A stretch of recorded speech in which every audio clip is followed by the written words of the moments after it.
personas muertas, armamento y posible evidencia de trasiego de drogas se encontraron en la aldea Santa Marta Salinas de Alta Verapaz, donde se registró, según reporte del ejército, el choque de un jet cuya traza se originaba en Venezuela o Colombia. Al lugar también decidieron acudir miembros del Ministerio Público para indagar la naturaleza del vuelo, que no fue autorizado para cruzar por territorio nacional. Muchísimas noticias esta noche. Gracias por sintonizar a esta hora la emisión estelar de Noticiero Guatevisión. Vamos a las noticias. En este mes patrio, te rayaste con las gangas que te trae Agencias Guay para equipar tu hogar. Agencias Guay presenta.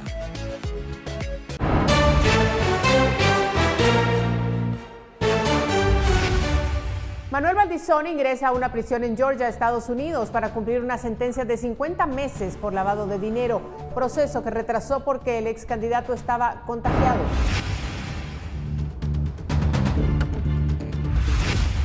Sala resuelve recudir condena de Javes Meda por atropellar a grupo de estudiantes y causar la muerte de una joven. Ahora deberá cumplir 8 años en prisión y no 26. Proyecto de presupuesto. Se buscará aprobar en plena crisis. Una propuesta para alcanzar la meta de recaudación es el aumento de impuestos a los combustibles y al cemento.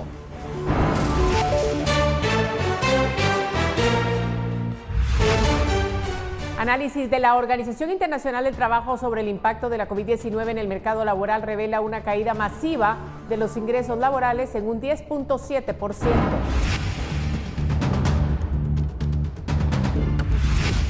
Manifestantes y policías se enfrentan en Kentucky, Estados Unidos, tras la decisión de un jurado al no presentar cargos contra oficiales por la muerte de una afroamericana.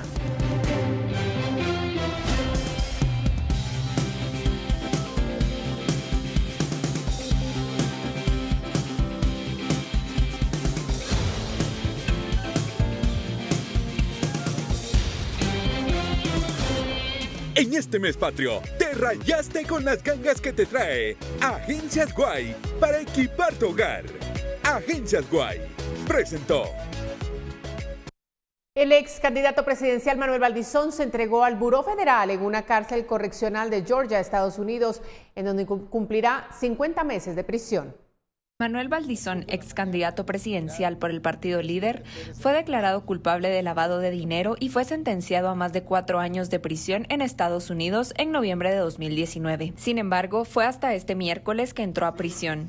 El ex candidato presidencial había retrasado su entrega debido a múltiples factores. Uno de ellos fue que dio positivo a COVID-19 el 10 de julio. Por lo que sus abogados pidieron retrasar la entrega. Valdizón tenía síntomas de COVID y fue puesto en cuarentena 14 días, por lo que no podía entregarse pues necesitaba viajar y tener contacto con más personas. Valdizón permanecerá en una cárcel correccional de Georgia, Estados Unidos, una prisión de baja seguridad. Cuenta con servicio de salud, psicología, biblioteca, entre otros. La Fiscalía de Florida reveló que Valdizón recibió dinero del narcotráfico para financiar sus campañas políticas. Después, Valdizón participó en transacciones financieras, incluyendo compra de propiedades en Miami, para ocultar el hecho de que había aceptado conscientemente contribuciones para la campaña de parte de traficantes de drogas, informó la Embajada de Estados Unidos en un comunicado de 2019 después de la sentencia condenatoria. En Guatemala, Manuel Valdizón tiene 2 órdenes de captura giradas por los casos Transurbano y Odebrecht. Reportó para Noticiero Guatevisión, María Olga Menaldo. Y una guatemalteca acusada de ser extorsionista fue capturada en México cuando trataba de cruzar la frontera para ingresar a Guatemala. De acuerdo con la Policía Nacional Civil, la captura se logró a través de un trabajo coordinado con la Interpol. La mujer fue identificada como Victoria Marina Chacón Quiroa, de 28 años, y su aprehensión se realizó en el interior de la Oficina de Migración de Tecunumán. Chacón Quiroa se refugiaba en México y era buscada en Guatemala desde octubre del 2018. Y la Fiscalía contra la Corrupción entregó una acusación formal contra el exministro de Salud Carlos Soto, con la cual se pide que el exfuncionario enfrente juicio por el delito de tráfico de influencias. Soto es acusado de influir sobre la exdirectora médica del Hospital Distrital de Nevaj Quiché, Miriam Yolanda Segura Rosales, para que contratara a un médico que tenía impedimento legal, ya que tenía un pariente laborando en la misma unidad. Y el exfutbolista Israel Silva quedó ligado a proceso por violencia física contra la mujer.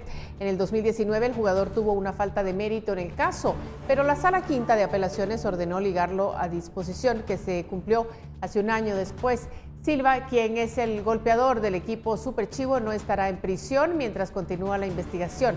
El futbolista es señalado de agredir a su exesposa, quien renunció al caso. El hecho ocurrió en el 2013. Y el proyecto de presupuesto para el próximo año busca ser aprobado en plena crisis económica como consecuencia de la pandemia. La mayor parte depende de lo que la Administración Tributaria logre recaudar. Y aunque su superintendente confía en alcanzar la meta, ya aparecen sugerencias para aumentarle los impuestos al cemento y a los combustibles. Un nuevo proyecto de presupuesto entró al Congreso hace unas pocas semanas nada más, y en el periplo en el que varios diputados lo están evaluando para ver la viabilidad de este, ya se están barajando algunas opciones para mejorar, por ejemplo, los ingresos en cuanto a la recaudación.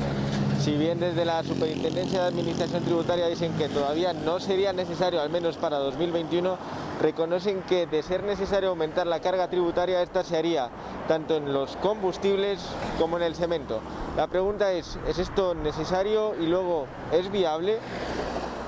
El proyecto actual es de 99.700 millones de quetzales, de los cuales 61.426 millones corresponden a la meta de recaudación fijada por la Superintendencia de Administración Tributaria. Es perfectamente alcanzable 61.426 millones de recaudación para el año entrante. Sin embargo, en 9 de los últimos 11 periodos fiscales se incumplió con la meta. ¿Hay sentido en subirle la carga a estos dos rubros? En el impuesto al petróleo, las implicaciones se dan en la mayoría de la economía. Los impuestos derivados del petróleo, específicamente la gasolina, pues la utilizan la mayoría de la población que necesita transportarse en el transporte público, el transporte privado, y también influye mucho en las cadenas de suministro. Repercutiría obviamente en los costos de construcción. Y si miramos en los últimos años, una de las actividades que ha crecido de manera más acelerada ha sido la construcción. Para 2019 la recaudación por impuestos al cemento fue de 131 millones de quetzales y en combustibles de 3.743 millones, casi un 5% del total de recolección. Los expendedores, eso sí, ven el problema en subir tal impuesto. Esto incrementaría el precio de los combustibles y, como usted sabe, el incremento de los combustibles pues se derrama sobre costos de algunos otros productos.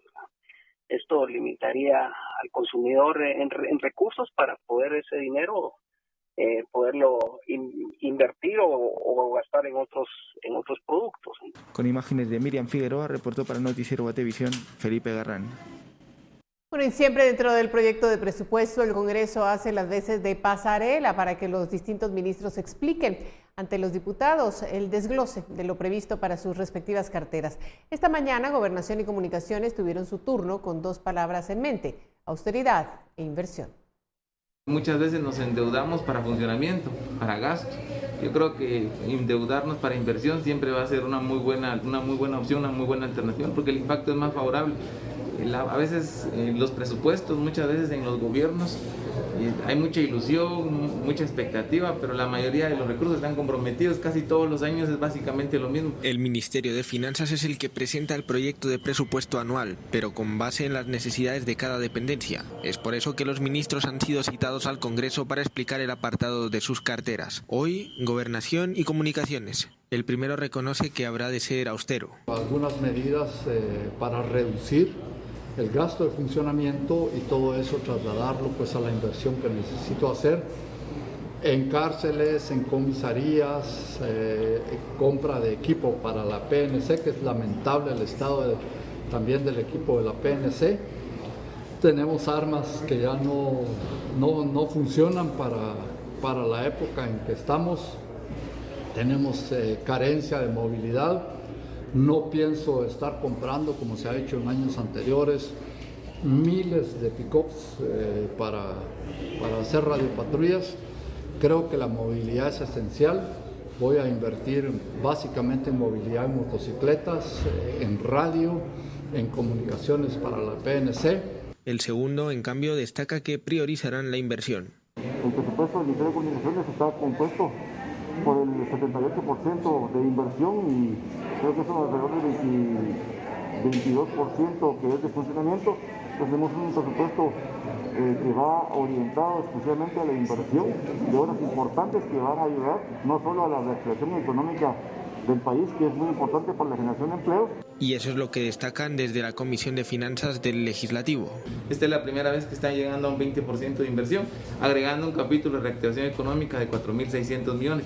Las citas de ministros continuarán y el Congreso tiene hasta el 30 de noviembre para aprobar el proyecto de presupuesto. Con imágenes de José Castro, reportó para Noticiero Guatevisión, Felipe Garrán.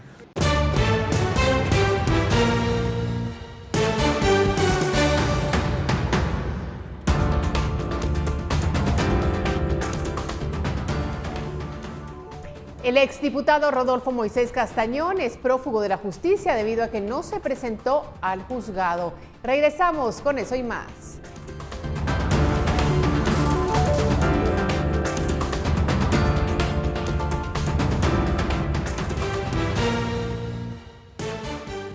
Electroral, el suero oral para todos, presenta. Continuamos con la más reciente actualización del Ministerio de Salud Pública y Asistencia Social. Señalan que se diagnosticaron 818 nuevos contagios. Con ello, el país contabiliza 87.442 casos. Además, se reporta que 17 pacientes perdieron la vida. Con esto ya son 3.154 el total de víctimas mortales por la pandemia. Según autoridades del Ministerio de Salud, hubo 590 casos recuperados estimados durante las últimas horas. En total, son 76.459. También se dio a conocer que se realizaron 3.745 pruebas para detectar casos. El tablero da cuenta de que actualmente hay 7.829 casos activos estimados. Estos datos corresponden a la actualización del 22 de septiembre, desde las 0 horas hasta las 23 horas con 59 minutos. Y vamos con más, porque Nancy Paola dejó de comunicarse con su familia el 20 de agosto. El presunto homicida fue detenido el 27, cuando fue a denunciar la desaparición de su novia. Hoy, la familia de Nancy Paola pide justicia por el caso. Denilson Reyes, uno de los hermanos de Nancy Paola Reyes, la joven guatemalteca asesinada en Santander, España, pidió en nombre de toda la familia que se haga justicia y que Carlos Andrés Bustamante, principal sospechoso y pareja de la víctima, sea condenado por todo el daño que ha causado. Una joven pues con muchos sueños, muy luchadora, trabajadora, desde pequeña, pues bueno, lastimosamente algunos sueños no se le han cumplido, no los pudo cumplir por la tragedia que ha sucedido, pero sí era una persona simpática y todo, pues nunca le gustaba meterse en problemas o algo. Denilson lamenta la muerte de su hermana y la describe como una mujer luchadora y trabajadora, que tenía muchos sueños por cumplir y ahora se ven truncados por la violencia. Nancy Paola era madre de 2 niñas, quienes ahora estarán bajo la custodia de su abuela. Un día que ella estaba hablando con mi tío hacia los Estados Unidos, él le arrebató el celular. Entonces le dijo que quién chingados era él, o sea, prácticamente celoso, pues. Entonces le dijo que era el tío, pues, de mi hermana y todo, pero él con molestias así muy grandes, pues, muy celoso, claro, se enfadaba y todo. La familia de Nancy Paola espera justicia por la muerte de la joven. El presunto autor, Carlos Bustamante, de nacionalidad colombiana, se encuentra detenido. Reportó para Noticiero Guatevisión, María Olga Menaldo. Y con otras noticias, el exdiputado Rodolfo Moisés Castañón es prófugo de la justicia debido a que no se presentó al juzgado de mayor riesgo D, en el cual se conoce el caso de corrupción, asalto al Ministerio de Salud, en el que es implicado por el Ministerio Público. El exdiputado del Congreso de la República, Rodolfo Moisés Castañón, se encuentra prófugo de la justicia. El juzgado de mayor riesgo D ordenó su detención por su implicación en el caso asalto al Ministerio de Salud. La Fiscalía Especial contra la Impunidad del Ministerio Público detalló que Castañón no compareció al juzgado luego de perder la inmunidad al dejar la curul en el Congreso el 14 de enero pasado. Castañón es señalado de tráfico de influencias y se encuentra en similar situación que el exlegislador Estuardo Galdames, también vinculado a ese caso. Se ordenó que la causa que fue creada en órgano jurisdiccional ordinario fuera trasladada al juzgado de mayor riesgo D y pues acá se continuará conociendo de la carpeta judicial por los hechos que están siendo investigados en el caso de asalto al Ministerio de Salud. Él por no haberse presentado aún al órgano jurisdiccional, pues no se tiene cómo pueda responder por los hechos por los cuales está siendo investigado. Los diputados estarían relacionados a este caso de corrupción presentado por el Ministerio Público por hechos ocurridos entre 2012 y 2014, en el cual estiman cobros de sobornos por 53.9 millones de quetzales por medio de empresas contratistas coludidas con los funcionarios, reportó Edwin Pitán. Electroral, el suero oral para todos, presentó. Por favor, que se quede con nosotros porque tenemos más información al regresar.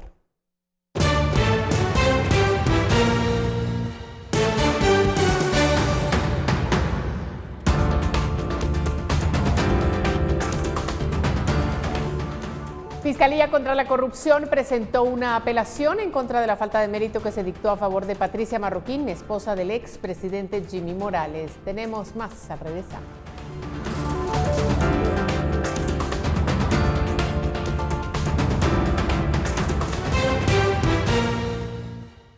Qué bueno que continúa con nosotros. Una sala resuelve reducir 18 años la condena a Javes Meda por haber atropellado a un grupo de estudiantes en abril de 2017. En ese incidente murió Brenda Domínguez. Los magistrados decidieron cambiar de delito al sentenciado y la pena se redujo. El pastor evangélico Javes Otoniel Meda Carrillo sollozó y abrazó al abogado Jaime Hernández en el pasillo del 10º piso de Torre de Tribunales al ser notificados que la Sala Segunda de Apelaciones redujo en 18 años la condena para su hijo Javes Meda Maldonado, a quien se le dictó sentencia condenatoria por haber atropellado a un grupo de estudiantes cuando manifestaban en la calzada San Juan en abril de 2017. El 29 de noviembre pasado, el Tribunal Séptimo Unipersonal Penal condenó a 26 años de prisión por homicidio a Meda Maldonado, pero el abogado de la familia interpuso una apelación especial y convenció a los magistrados de la Sala Segunda que el joven incurrió en homicidio culposo. Por lo tanto, la pena disminuyó.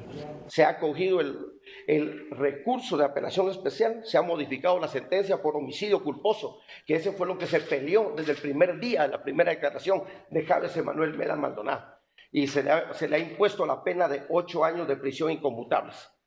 Quisiéramos definitivamente que hubiera sido menos la pena, porque él no es delincuente habitual para que sea pena máxima. El abogado y la familia de Meda Maldonado quedaron satisfechos con la pena dictada por la sala y están a la espera de conocer si el Ministerio Público apelará o no esa resolución. El año pasado, Meda Maldonado fue encontrado culpable de la muerte de la estudiante Brenda Martínez y lesiones a otros 5 menores cuando los atropelló. Con la resolución de la sala, Javes queda con una condena de 8 años de prisión inconmutables, reportó Edwin Pitán. Mire, la Fiscalía contra la Corrupción del Ministerio Público apeló la falta de mérito otorgada por el juez cuarto penal a Patricia Marroquín, esposa del expresidente Jimmy Morales. Ella fue señalada de fraude al prestar servicios al Ministerio de Salud. La Fiscalía contra la Corrupción del Ministerio Público presentó una apelación en contra de la falta de mérito que se dictó a favor de Patricia Marroquín, esposa del expresidente Jimmy Morales, quien fue señalada de fraude. El viernes pasado, el juez cuarto penal Pedro Lainez resolvió en favor de Marroquín luego de ser imputada de fraude en la prestación de servicios al Ministerio de Salud en 2014. El juez consideró que el señalamiento del Ministerio Público tenía contradicciones y por esa razón no ligó a proceso a la esposa del exmandatario. Según la investigación, Marroquín cobraba 4.500 quetzales mensuales y en documentos se detallan los informes y actividades efectuadas, pero estas no fueron ejecutadas, ya que según la investigación no existe información sobre la asignación de un espacio físico y equipo de cómputo que le permitiera hacer sus actividades que fueron detalladas en los informes. Además, no hay registro de usuario asignado al sistema para reparación, mantenimiento o servicio técnico que es brindado al Ministerio de Salud. Tampoco hay informes de asistencia informática brindado a los usuarios del referido ministerio, documentos que respalden las cotizaciones de equipo de cómputo que supuestamente efectuaron y oficios en los que conste su nombramiento para capacitaciones, reportó Edwin Pitán. Mire, y tenemos más noticias, pero vamos a regresar con ellas a las 10:30 después del programa Razón de Estado, al cual damos paso en este momento.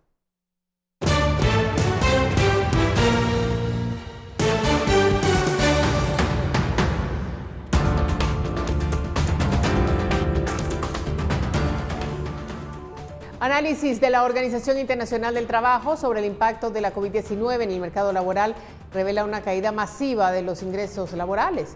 Esto y más después de Razón de Estado.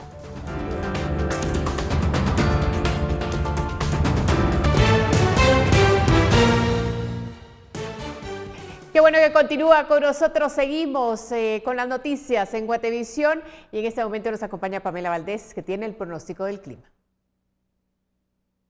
Buenas noches, María Luisa, qué gusto saludarte. Es momento de compartir las condiciones del clima para esta noche y de mañana para que ustedes en casa lo puedan tomar en consideración. Para esta noche continuamos con condiciones de cielos parcialmente nublados, con altas probabilidades de lluvias y actividad eléctrica, especialmente en los departamentos ubicados en la costa sur, en la zona de la cadena volcánica y en la meseta central. Como ustedes pueden observar en pantalla, estas son las condiciones de mañana, como les comentaba, y tendremos en la mayor parte del periodo condiciones de cielos parcialmente nublados, con altas probabilidades de tormentas eléctricas sobre el occidente, lluvias para la costa sur y tormentas eléctricas también para las Verapaces de nuestro país. Y las condiciones en los próximos días, específicamente en la ciudad capital, esperamos para el jueves probabilidad de tormentas eléctricas en horas de la tarde y parte de la noche con una temperatura máxima de 26 grados centígrados. Para el viernes probabilidad de lluvia con una máxima de 25 y para el sábado, el inicio del fin de semana, condiciones de cielos parcialmente nublados con una máxima de 25 grados centígrados. Y por último, la salida del sol lo esperamos mañana a las 5:51 de la mañana y se ocultará a las 5:58 de la tarde. Hasta aquí yo con información del clima. Que tenga una excelente noche.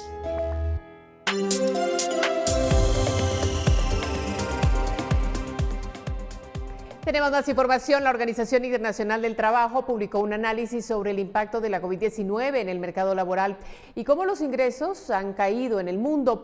Hablamos con un experto y nos cuenta la situación y las dificultades del país. Los empleos en el mundo han sufrido un duro golpe a raíz de la pandemia. Un nuevo análisis de la Organización Internacional del Trabajo sobre el impacto de la COVID-19 en el mercado laboral revela una caída masiva de los ingresos laborales provenientes del trabajo en el mundo.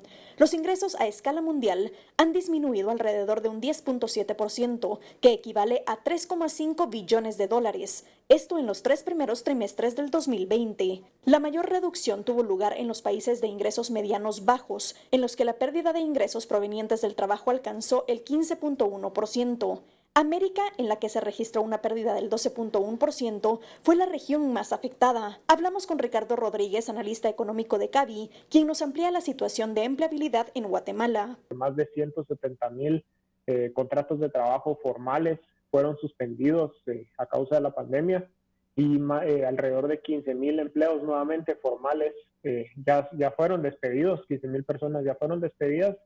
Y pues eso ya nos arroja más o menos, si sumamos ambas cifras, es de que actualmente el mercado laboral está parado en alrededor de un 18%. Para quienes no tienen un empleo o no reciben los ingresos que se tenían antes, la calidad de vida ha cambiado, la forma de consumir es distinta y lo que queda es adaptarse. Ahora nos acercamos a un segundo problema en donde ya no es que las personas no puedan acercarse a los lugares porque ya los confinamientos están levantados, pero es que ya los ingresos de las personas ya no son los mismos producto de este alto desempleo. Y al no tener los mismos ingresos no se tiene el mismo consumo. En Guatemala, según Rodríguez, flexibilizar las regulaciones laborales podría servir para que muchas personas puedan tener algún tipo de ingreso. El análisis de la OIT también incluye la pérdida de horas de trabajo durante la pandemia, que equivale a 80 millones de empleos en el segundo trimestre en el mundo. La mayor pérdida de horas de trabajo se dio en Asia. Sin embargo, Estados Unidos y Brasil llegaron al 10% y México, Chile, Colombia y Ecuador a un 20%. Para Noticiero Guatevisión, Paula Osaeta.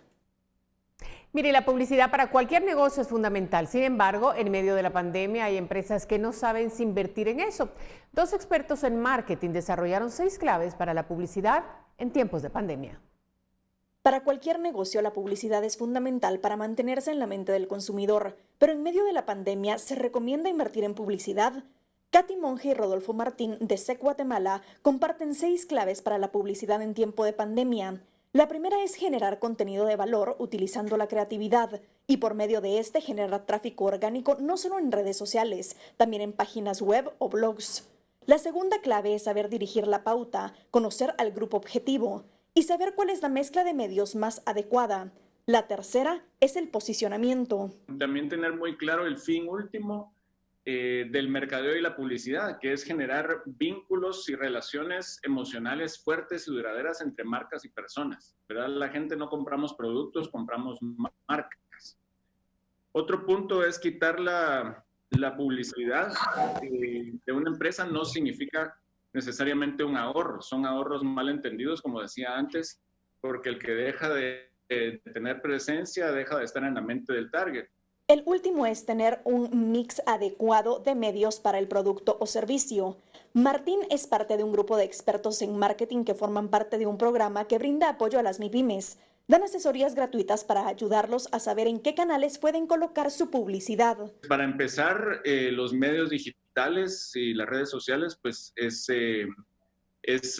un buen inicio para una pyme que tiene un presupuesto limitado. Lo importante es saber que todo dependerá de a dónde se quiere llegar con el negocio y de la situación de la empresa por la pandemia. Para Noticiero Guatevisión, Paula Osaeta.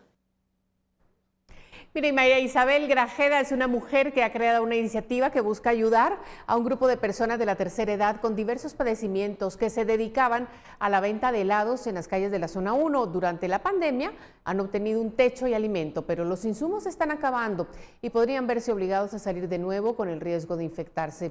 Esta es la historia de los abuelitos heladeros. Hay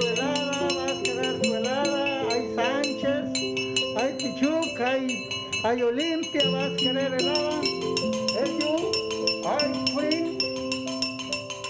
Las personas de la tercera edad han sido uno de los grupos más afectados por la pandemia. Las restricciones para evitar más contagios también han perjudicado a los vendedores informales. Los abuelitos heladeros, como fueron bautizados, son parte de estos grupos. Ellos son 16 vendedores de helados de la tercera edad que recorren las calles del centro histórico para ganar su sustento. Pero a causa del coronavirus se creó una iniciativa que busca que no salgan a exponerse y se contagien. Lo que busca es resguardar sus vidas, no exponiéndolos al coronavirus, sino brindándoles apoyo mensual económico para que ellos puedan permanecer en sus casas, se les brinde víveres y alimentos para todo el mes y adicionalmente atención médica. Después de que se creó esta iniciativa y gracias a las donaciones de personas individuales, los abuelitos heladeros han logrado quedarse en casa por 5 meses. Se remodeló el depósito de helados en donde viven 4 de ellos, se les han dado algunos víveres y han logrado resguardarse del virus, por lo que están eternamente agradecidos. Gracias por todo lo que han hecho por nosotros. Si no es por la gente, no es porque nos ayudan, estamos aquí. Gracias a ti, toda la gente que nos han ayudado, nos han dado. Por medio de la gente, estamos descansando en casa hasta hoy en día. Gracias. Sin embargo, con el paso del tiempo, los recursos se han ido acabando. Las donaciones y ventas han disminuido, por lo que a los abuelitos heladeros ya solo les alcanza para quedarse un mes más en casa. De continuar así, deberán retomar su carreta de helados y salir de nuevo a las calles con el riesgo de contagiarse. Pedimos pues a las personas a Guatemala si nos pudieran ayudar para seguir descansando, pues nosotros seguiremos descansando. Pedimos pues de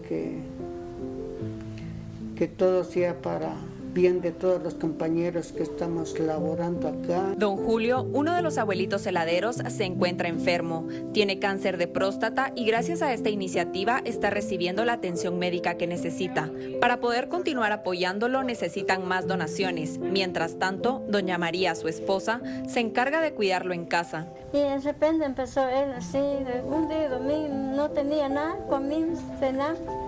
Ya como a las 9 de la noche empezó con los dolores de estómago, yo me duele el estómago. Y me despidió. ¿Pero por qué? Digo yo entre mí, pero él comió tranquilo conmigo. Digo. De repente nos fuimos hasta la zona 1, aquí su hija llegó.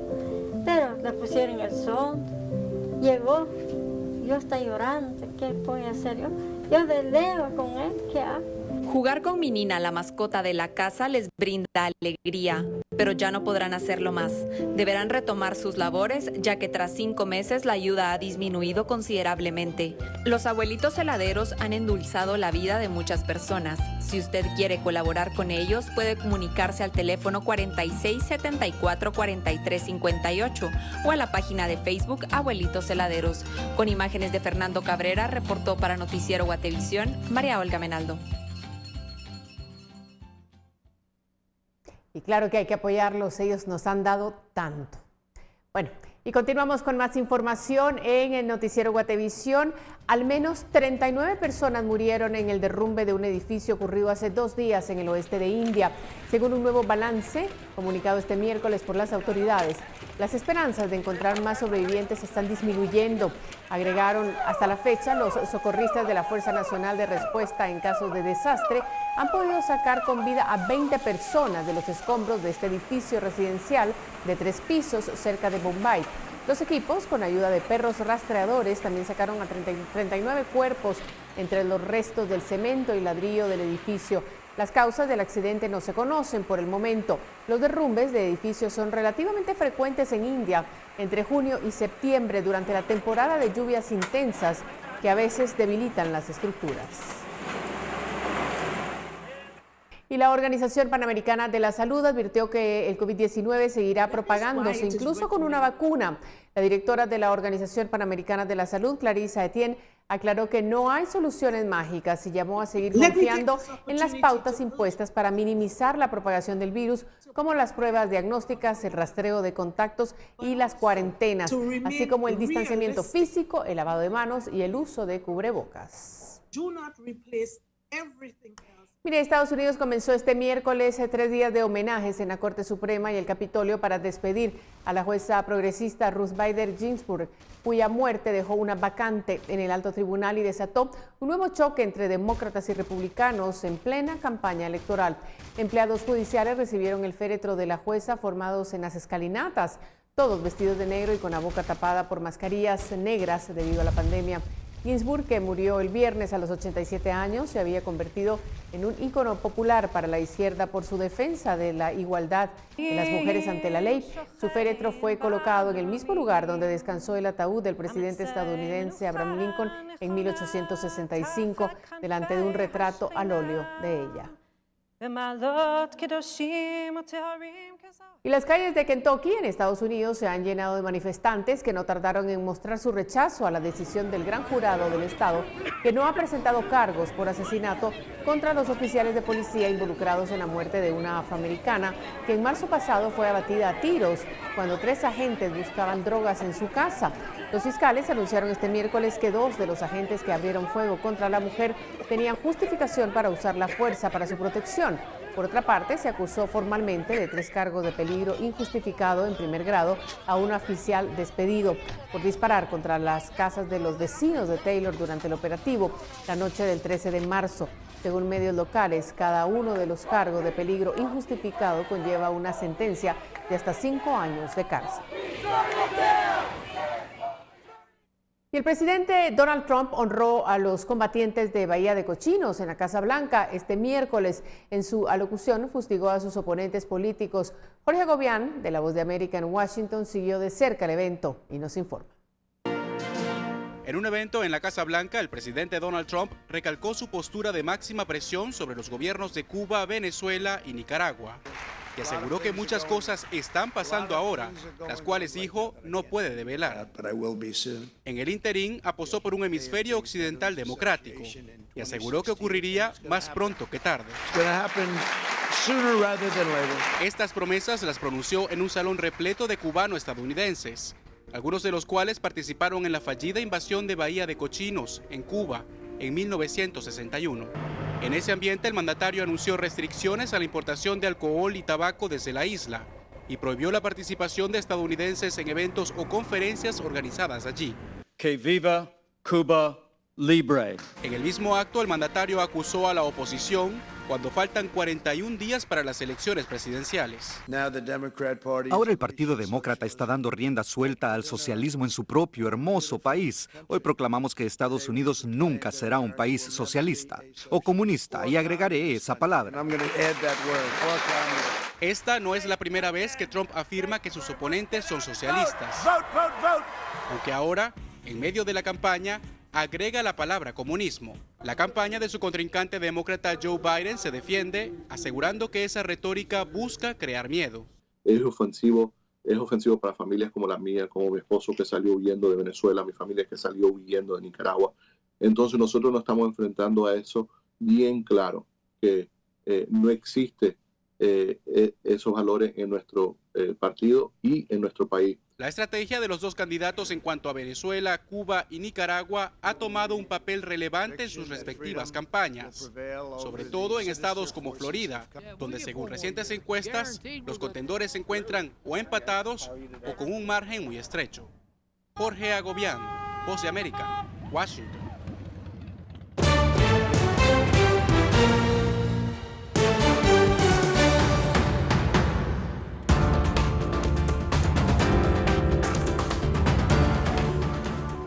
Vecinos y sector económico de Escuintla se encuentran preocupados ante el incremento de inseguridad que se empieza a observar.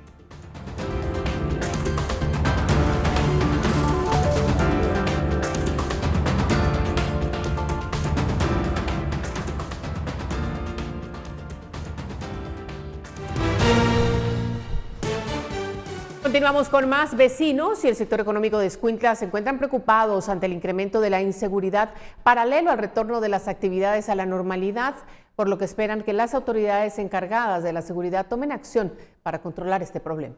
Según estadísticas de la PNC, Escuintla sigue siendo el segundo departamento que registra hechos de violencia, y aunque con las restricciones por la pandemia estos hechos disminuyeron, no desaparecieron.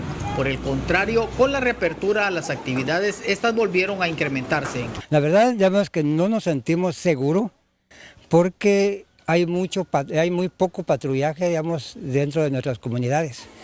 Y el problema está, digamos, de que hay muchos muchachos que siempre andan haciendo de las suyas. Entonces lo que nosotros hemos solicitado siempre es que revisen todas las motos, pero que también revisen donde van los motores, porque las armas las llevan escondidas. El sector económico es también duramente afectado, pues entre un 5 y 10% de los ingresos en los comercios son destinados a la seguridad. Hay quienes instalan sistemas de videovigilancia y en casos extremos contratan personal de seguridad. Por lo menos, no menos de un 5 a 10% se invierte en seguridad. Solo imagínense poner custodio por carro. Solo eso. Otro custodio en policía en cada negocio. Otra plata, ¿verdad? Luego, en el caso de los coros, utilizar las empresas de especialidades que muevan la plata. Todo eso cuesta un dineral. Y eso aumenta los precios para el consumidor, ¿verdad? Sí hay un gasto importante. Según la PNC, hace falta la cultura de denuncia de la población, pero que pese a ello han habido desarticulación de bandas delincuenciales. Estamos para poder trabajar, para poder proteger y para poder servir, y que confíen en nosotros. Está el número 110 para cualquier información que podamos recibir. Para Noticiero Guatevisión informó Carlos Paredes. Mire, y Zulma Calderón, defensora de la salud de la Procuraduría de los Derechos Humanos, evidenció que la zona de intensivo de COVID-19 del Hospital Regional de Quiché está colapsada y ya no hay lugar para más pacientes. También verificó la falta de equipo y de insumos necesarios para el personal que labora en esa área. La defensora de la salud indicó que ya no cabe un paciente más en el área del intensivo de COVID-19 del hospital.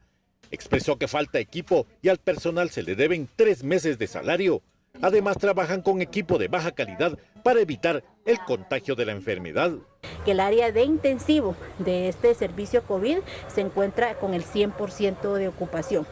Llama la atención que en este servicio hacen falta equipo, y dentro de estos ventiladores, bombas de infusión, monitores.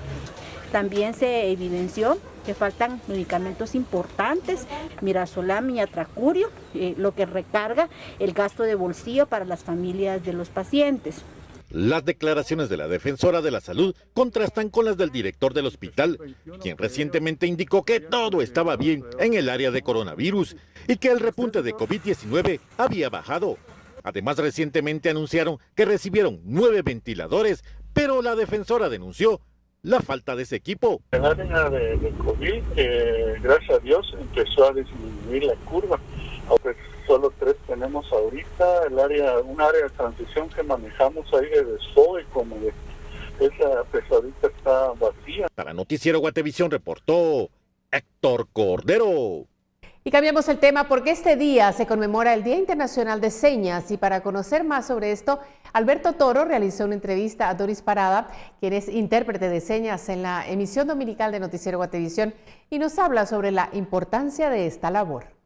Hoy se celebra el Día Internacional del Lenguaje de Señas, establecido por la Organización de las Naciones Unidas. Y para hablar sobre este tema, vamos a conversar con nuestra compañera de la emisión dominical, Doris Parada. Doris, bienvenida. ¿Qué tal? Mucho gusto. Qué bueno tener ese espacio para poder hablar de este tema tan importante y que es un tema que creo yo que tiene que abrir espacios en todos lados. Gracias por la invitación.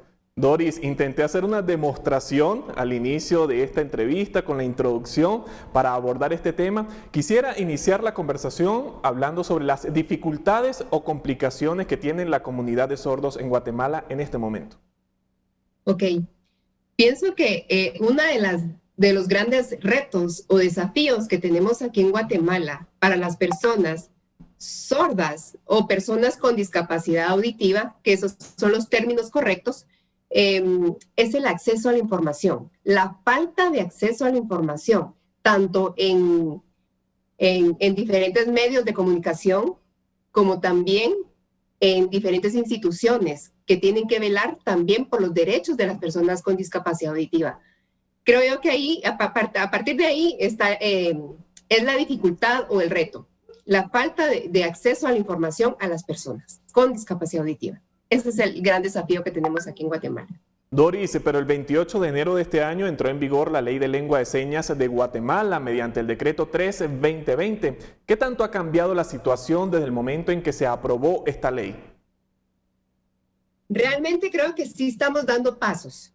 No te digo que son grandes pasos, pero sí son pasos firmes que nos están ayudando a visibilizar que existe una comunidad, un grupo de personas con discapacidad auditiva y que necesitan esta ley para demostrar que también tienen derechos. Lastimosamente tenía que hacer de esta forma para poder demostrar que tienen derechos. Cuando me hablas de la ley, sí, fue justamente en enero y este decreto sí se han abierto espacios y han como respetado esta ley. No te digo a totalidad, pero por algo se empieza y creo que sí se está dando eco. Esto está haciendo eco en todos lados ya. ¿Ustedes están organizados, Doris? Es decir, ¿se pueden comunicar a través de una organización en las plataformas digitales en donde haya algún contacto para ponerse de acuerdo y, por supuesto, colaborar con ustedes? Sí, tenemos una asociación de intérpretes, ¿verdad? Está la Asociación Nacional de Intérpretes para Personas Sordas y Sordociegas, ANDICISC. Bueno, somos como prestadores de servicios para personas con discapacidad auditiva o personas sordociegas. También está las conferencias educativas para personas sordas, CESGUA, es otra institución que apoya a las personas sordas. También hay otras instituciones como Enseñas, que está en San Lucas, también está ACEDES, que está aquí en la zona 7, también está Sorgua, que está en la zona 10, y está también Sordos Latinos, ¿verdad? Y así, varias instituciones que pueden ustedes apoyar. Definitivamente que sí hay. Y sí, yo podría mandar un mensaje y ustedes colocarlo como, no sé, como una viñeta o algo para poder apoyar a las personas sordas. ¿Cuál es la principal exigencia que hace la comunidad al Estado? Bueno, dentro de la ley de la lengua de señas está que se oficializa la lengua de señas.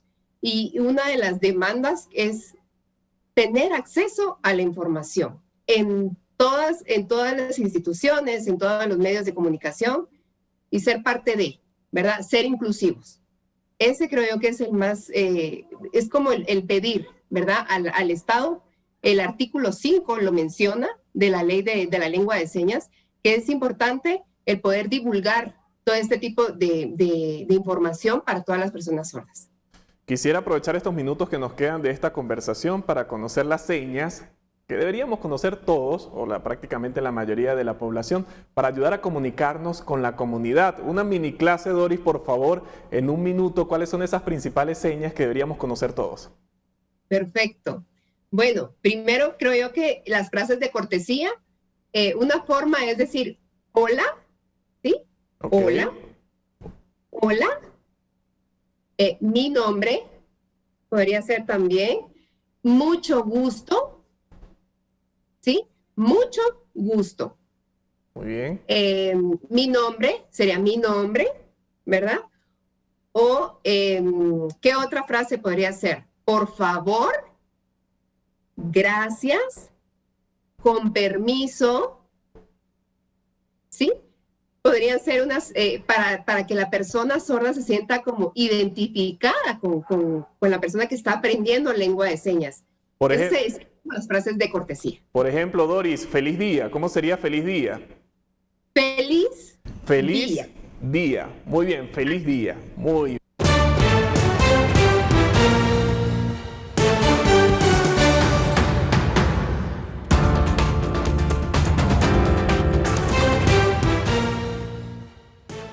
Continuamos con más. La empresa Garson Wines, con sede en Londres, ha rediseñado la botella de vino para que pueda cumplir con exigentes parámetros actuales. Miguel Ángel Rivera, de La Voz de América, tiene la historia. Estamos hablando de una botella que puede pasar a través de la boca de un buzón. Garson Wines afirma que las botellas planas que produce ser respetuosas con el medio ambiente reducen los costos de transporte y pueden entrar a casa a través de un buzón.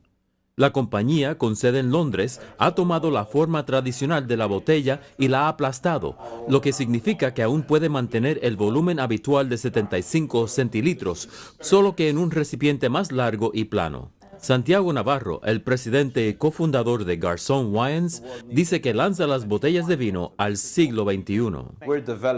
Estamos desarrollando envases para la generación de Greta Thunberg. Después de 2030, nadie va a beber vino de una botella pesada e ineficiente que tenga una huella de carbono grotesca e innecesaria. La forma plana, patentada de las botellas también les permite apilarse, lo que aumenta la eficiencia del transporte y reduce los costos logísticos. Junto con las cajas de botellas individuales, la compañía también ha sido pionera en lo que dicen es la caja de vino más compacta del mundo. Su diseño contiene 10 botellas en una caja, que de otro modo solo transportaría 4 botellas redondas de vidrio del mismo volumen. Desde su lanzamiento en el Reino Unido en 2018, Garson Wines hizo su debut internacional y ahora tiene planes de llevar su diseño innovador a nivel mundial. Miguel Ángel Rivera, Voz de América. Mire, la Agencia Espacial Estadounidense, la NASA, ha zonificado los datos digitales captados por el Observatorio de Rayos X Chandra, el Telescopio Espacial Hubble y el Telescopio Espacial Spitzer para componer una sinfonía estelar proveniente del centro de la Vía Láctea a unos 26.000 años luz de la Tierra. Durante el proceso, a las estrellas y luces brillantes individuales se les fueron asignadas notas musicales cuyo tono y volumen fueron dictados por la posición e intensidad de los cuerpos celestes, mientras que las nubes de gas y polvo producen los sonidos atmosféricos que evolucionan a medida que la pieza progresa a través de las imágenes de izquierda a derecha.